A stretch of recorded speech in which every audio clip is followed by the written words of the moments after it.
Welcome back in BCC family. एक बार फिर से उसी जोश और जुनून के साथ मैथ्स के मैराथन में आपका स्वागत है। जैसा कि मैं आपसे कहता हूं, 10 क्वेश्चंस हो, 5 क्वेश्चंस हो, इन 10 और 5 क्वेश्चंस पे आप ना जाएं। सिर्फ आप ये समझने की कोशिश करें कि एक क्वेश्चन से कितनी सारी बातें निकल कर आती है। और आप पेशेंस के साथ देखिए, मैं कंसिस्टेंसी को मेंटेन नहीं कर पाया था इसलिए कुछ दिनों में, जिसके लिए मैं आपसे क्षमा चाहता हूं। I will try my best. काफ़ी तेज़ी से मेरे सब्सक्राइबर भी बढ़ रहे थे बीच में, लेकिन मैंने कंसिस्टेंसी को मेंटेन नहीं किया, इसलिए यूट्यूब कभी कभी इस कंसिस्टेंसी पर जो ध्यान नहीं देते हैं उस पर यूट्यूब भी ध्यान नहीं देते हैं। लेकिन मैं आप अपने व्यूअर से कहना चाहूँगा कि यदि आप मुझसे प्यार करते हैं, आप मुझे चाहते हैं, पसंद करते हैं, तो आप मेरे वीडियो को लाइक कर दें, शेयर कर दें और सब्सक्राइब कर दें। मुझे आपकी ज़रूरत है। तो बीसीसी परिवार आपके सफल, सुखद और समृद्ध जीवन की मंगल कामना करता है। परमपिता परमेश्वर से यही दुआ है कि आप अपने जीवन के जिस भी क्षेत्र में हो सफल हो। आइए आज के इस मैथ्स मैराथन में एक बार फिर से हम लोग यूनिक क्वेश्चंस की तरफ चलते हैं। आपके स्क्रीन पे दिख रहा होगा फॉर स्टूडेंट्स। फॉर स्टूडेंट्स ये आपको दिखेगा। मैं क्वेश्चन इधर सॉल्व करूंगा और ये आपको स्क्रीन पे दिखेगा। तो कोशिश करना है कि इसका रिप्लाई आपको कमेंट के जरिए देना है जितना जल्दी हो सके। मैंने लिखा है फॉर स्टूडेंट्स, ये क्वेश्चन है। बाकी जो 5 क्वेश्चंस हैं वो पांचों डिफरेंट हैं और उस पर बहुत सारी बातें मैं आपसे शेयर करूंगा। आइए डियर स्टूडेंट, सबसे पहले जो फर्स्ट नंबर सवाल है उसमें कह रहा है कि यदि 9 श्रमिक 28 घंटे में एक दीवार का निर्माण कर सकते हैं तो 21 घंटे में समान निर्माण कार्य के लिए कितने श्रमिक चाहिए। If 9 workers can build a wall in 28 hours, then how many workers will be required to do the same work in 21 hours? Dear students, इसके लिए एक फॉर्मूला होता है M1 into D1, M1 into D1, M1 into D1। तो माफ कीजिएगा, इसमें D1 की चर्चा नहीं है तो इसको कर दीजिए M1 into H1 equal to M2 into H2। याद रखिएगा, अगर D1 D2 भी होता तो हम इंक्लूड कर देते। समान कार्य है। जो दीवार इधर वाला पार्टी बना रहा है वही दीवार उधर वाला पार्टी भी बनाएगा। तो कॉमन सेंस की बात है। हम क्या करेंगे, M1 यानी 9 वर्कर्स। M1 कितना, 9 वर्कर्स। कितने दिन में, 28 घंटे में। How many workers will be, यानी हाउ मेनी वर्कर्स, यानी आपसे M1 M2 पूछा जा रहा है। Will be required to do the same work in 21 days. 1, 2 और 3 दोनों तरफ मिलके कितनी बातें हैं, 4 बातें हैं। मैं अक्सर कहता हूं कि दोनों तरफ मिलके 4 में से अगर कोई 2 आपके पास है तो चौथे की गारंटी। देखिए कितना सिंपल सवाल है। मुझे बताना होता तो इसको सेकंडों में बता देते, लेकिन मुझे एक कंसेप्ट भी आप तक पहुंचाना है। तो डियर स्टूडेंट्स, M1 क्या है, 9। काम करने वाला कुछ भी हो वो M1 कहलाएगा, चाहे वो मशीन हो, आदमी हो, औरत हो, जानवर हो, कुछ भी हो, जो काम करने वाला होगा वो आपका M1 और M2 कहलाएगा। कितने घंटे हैं, 28 घंटे हैं। इज इक्वल टू M2 आपसे पूछ रहा है ना मेरे दोस्त, तो M2 को आप छोड़ दीजिए, नो x नो y। और ये H2 कितना है, H2 आपका दिया हुआ है 21 घंटा, तो इसको 21 को ले लीजिए। 7 से 7 4 जा, 7 3 जा, 3 3 जा 9, 4 3 जा 12। डी आपका आंसर हो गया, यानी M2 निकल गया। कितना सुगम, कितना सिंपल और कितना सुखद है। डियर स्टूडेंट्स, ये 2 नंबर क्वेश्चन को जरा आप देखेंगे। कहता है कि एक राशि को 2 दोस्तों के बीच 2:2, एक राशि को 2 दोस्तों के बीच 2:5 के अनुपात में बांटा जाता है। यदि दूसरे भाग पहले से 6 रुपया अधिक है तो पहला क्या है। N amount is divided between 2 friends in the ratio 2:5. If the second part is 6 more than the first, then first part is what? बहुत सारे कंप्लेन आ रहे थे इंग्लिश वाले व्यूअर्स की तरफ से कि सर इंग्लिश में थोड़ी क्वेश्चन होनी चाहिए। और जिस प्लेस पे मैं हूँ, जिस जगह पे मैं हूँ, वेस्ट बंगाल आसनसोल, ये मतलब यहाँ का जो कल्चर है उसमें क्या है कि बंगाली लैंग्वेज, रीजनल लैंग्वेज जो है उसकी बोलबाला है। तो बच्चे इंग्लिश समझते हैं, हिंदी में थोड़ी उनकी कठिनाई होती है। इसलिए मैंने आपके कठिनाई को ध्यान में रखते हुए मैंने इंग्लिश वाले कंटेंट को भी शामिल करने की कोशिश किया हूँ। मैं कोशिश करूँगा मैं, क्योंकि कंसिस्टेंसी मेरी रह नहीं पाती है, जिसके लिए मैं खेद प्रकट करता हूँ, क्षमा चाहता हूँ। I will try my best, क्योंकि समय हर समय हर दिन सबके साथ एक जैसा नहीं होता है, लेकिन आपको समय को अच्छा बनाना है, आपको अपने लाइफ को बेहतर बनाना है, तो कंसिस्टेंसी को मेंटेन करना होगा। ये दर्द, ये मुसीबत, ये परेशानियाँ के बहाने आप अपने जीवन को नहीं जी सकते। यदि आपको बेहतर जीवन चाहिए तो मेहनत तो करना ही पड़ेगा, चाहे आप हो, मैं हूँ, कोई भी हो। देखिए, तो इस क्वेश्चन को मैं दो तरह से आपको बनाता हूँ। आपने क्वेश्चन देख लिया, स्क्रीन पे अच्छे से पढ़ भी लिया होगा। एक राशि को दो दोस्तों के बीच एक राशि को दोस्तों के बीच 2:5 के अनुपात में बांटा जाता है, between two friends in the ratio of इतना इतना। मेरे दोस्त, ये किस तो नहीं होता है, माफ कीजिएगा, दो दोस्तों के बीच 2:5 के अनुपात में बांटा जाता है। जरा गौर फरमाइएगा, दूसरा भाग पहले से 6 रुपया अधिक है। ये दूसरा भाग पहले से 6 रुपया अधिक है। देखिए कितना सिंपल बता दूंगा मैं, स्टार लगा रहा हूं। तो आपसे पूछ रहा है पहला भाग कितना है। मेरे दोस्त, पहला भाग कितना है? 2 है। कब? जब दूसरा भाग कितना अधिक है? 3 अधिक है। कितना अधिक है? 3 अधिक है। तो पहला भाग 2। कब? जब 3 अधिक है तो बटे में 3। सर अधिक को क्यों पकड़े? मेरे दोस्त, ओरिजिनल डाटा अधिक दिया हुआ है। कितना अधिक है? 6। 3 से इसको काट दीजिए, तो पहला भाग क्या होगा? 2 है। कितना अधिक है? 3। कह रहा है दूसरा भाग पहले से 6 रुपया अधिक है, तो पहला आपसे क्या पूछा? 2 है, यहाँ पे क्या कर दिया? 2। कितना अधिक था? 3। 3 दूना 6, 2 दूना 4।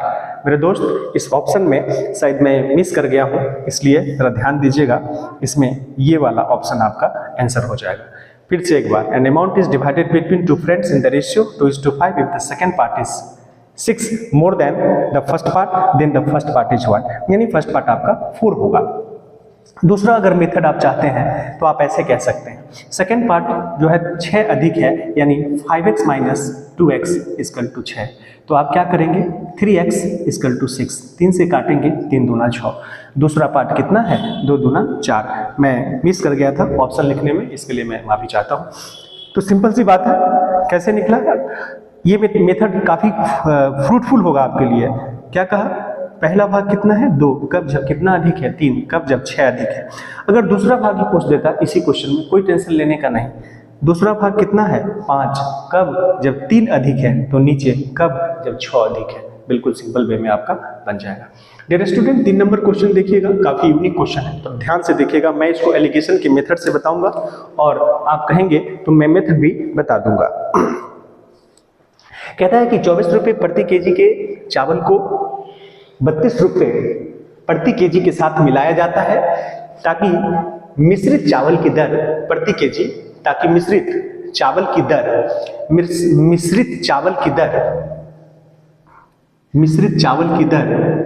32 रुपये, मिश्रित चावल in what ratio? 1 type of rice 24 kg mixed with the another type of rice 32 kg per kg, that the ratio of mixed rice become मिलाया जाता है, ताकि मिश्रित चावल की दर 26 रुपये पर केजी हो जाए। माफी चाहूंगा मैं, अगर कहीं गलतियां हो गई है इंग्लिश और हिंदी में, तो उसे देख करके आप सुधार कर लेंगे, क्योंकि हिंदी इंग्लिश लिखने में थोड़ी सी कठिनाइयां हो जाती है। इस वजह से कोई डाटा अगर छूट गया है तो उसको ध्यान में देंगे। In what ratio? 1 type of rice 24 kg mixed with another type of rice, मैं उसको हाईलाइट करता हूं।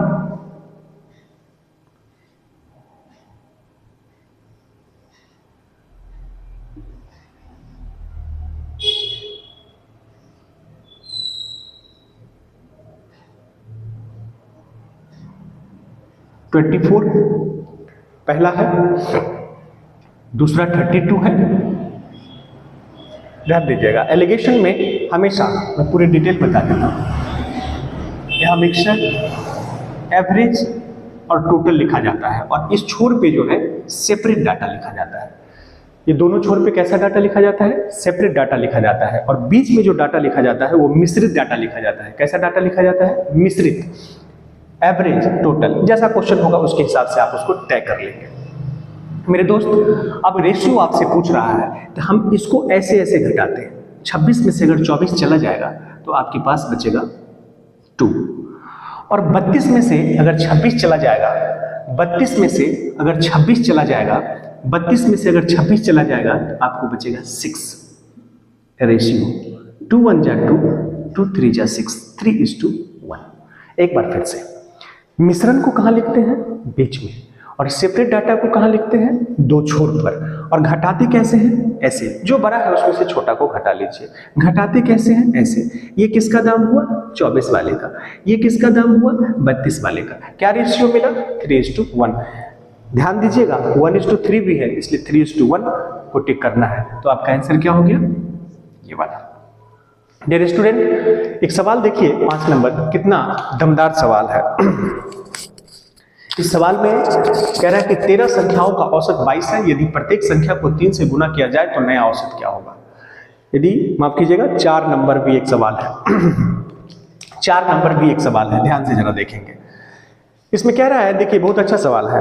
इसमें कह रहा है कि एक दुकानदार ने एक वस्तु 20% छूट पर बेचा और 40% लाभ कमाया। यदि उसने उस वस्तु को 10% छूट पर बेचे तो लाभ प्रतिशत। A shopkeeper sold an article at 20% discount and gained 40% profit if he sold same article at 10% discount and find profit percent। अक्सर बच्चे कहते हैं कि सर प्रॉफिट एंड लॉस काफी टफ हो जाता है। नहीं होगा टफ, आइए देखिए। 2-3 बात याद रखिएगा और कॉपी और कलम के साथ बैठिएगा। कॉपी कलम के साथ बैठने का तरीका यही है कि आपको क्या करना है, लिखना है उसमें।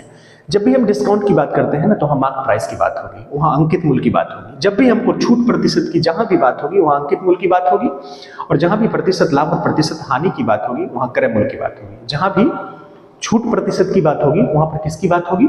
जहां पर छूट प्रतिशत की बात होगी वहां पर अंकित मूल्य की चर्चा होगी, और जहां पर प्रतिशत लाभ और प्रतिशत हानि की चर्चा होगी वहां पर क्रय मूल्य की चर्चा होगी। इन इंग्लिश कॉस्ट प्राइस की चर्चा होगी। आराम से समझिए। अब देखिए इस क्वेश्चन को डील करने का कितना सुगम तरीका है। सबसे पहले मैं कुछ डाटा है जिसको मैं राउंड कर देता हूं। एक दुकानदार ने एक वस्तु को 20% छूट पर बेचा और 40% लाभ कमाया। यदि उसने उस वस्तु को 10% छूट पर बेचे तो लाभ प्रतिशत क्या है? मेरे दोस्त, लाभ प्रतिशत के लिए फॉर्मूला क्या सीखा है आपने? Profit percent is equal to profit into 100, profit into 100 बटे में कॉस्ट प्राइस। हानि प्रतिशत के लिए भी आपने क्या सीखा है? हानि इंटू 100 यानी लॉस इंटू 100 बटे में कॉस्ट प्राइस। मैं इसको बनाने का एक बेहतरीन नायाब तरीका मैं आप तक पहुंचाने की कोशिश करता हूं। आप जरा ध्यान दीजिए। मैंने कहा 20% छूट की बात है, एमपी मान लीजिए 100। जब भी छूट प्रतिशत की बात हो तो एमपी को 100 मानिएगा, अंकित मूल्य को 100 मानिएगा। जब भी प्रतिशत लाभ और प्रतिशत हानि की बात हो तो कॉस्ट प्राइस को 100 मानेंगे। ये दिमाग में सेट कर लीजिएगा कि जहां भी छूट प्रतिशत की बात हो वहां एमपी 100। 20% छूट दिया, और एमपी पर छूट देने के बाद जो डाटा होता है मेरे दोस्त वो एसपी होता है, जिसको हम हिंदी में विक्रय मूल्य कहते हैं। एसपी होता है सेलिंग प्राइस। एमपी पर छूट देने के बाद जब आप 20% छोड़ देते हैं तो कितना? 80। देखिए कितना सिंपल होता चला गया। बेचा जाता है और 40% लाभ कमाता है। मेरे दोस्त सीपी, सीपी का जो फॉर्मूला होता है, देखिए मैं सब कुछ लिख देना चाहता हूं। सीपी इक्वल टू होता है SP into 100 plus P percent, 100 plus P percent. अब जरा ध्यान दीजिए, डायरेक्ट यहां पर लिखिए 20%। कितना लाभ है? 40%। कितना लाभ है? 40% बटे में 100। ध्यान दीजिएगा एसपी कितना है आपका? 80 है। देखिए मैं फार्मूला तैयार कर दिया। ओहो गलती हो गया, सॉरी फॉर दैट। गर्मी ज्यादा है मेरे दोस्त, माइंड मत करिएगा, क्योंकि पसीना काफी चल रहा है, इस वजह से मैं थोड़ा, एसी कमरा तो नहीं है। I will try my best, जल्दी सब कुछ बेहतर हो जाए। देखिए सीपी का जो फॉर्मूला होता है वो होता है CP equal to SP into 100 बटे में 100 प्लस पी परसेंट। ये फॉर्मूला है, आप सेट कर लीजिए। एसपी कितना है? 80 है।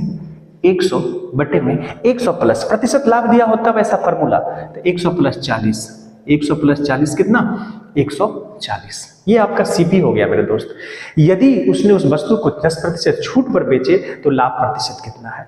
मेरे दोस्त सब कुछ बदलता है लेकिन सीपी नहीं बदलता है। 2 से काटिएगा, 2 पचे 10, 2 सत्ते 14, 8 पचे 40, 400 बटा 7। ये सीपी है। सब कुछ बदलता है, सीपी नहीं बदलता है।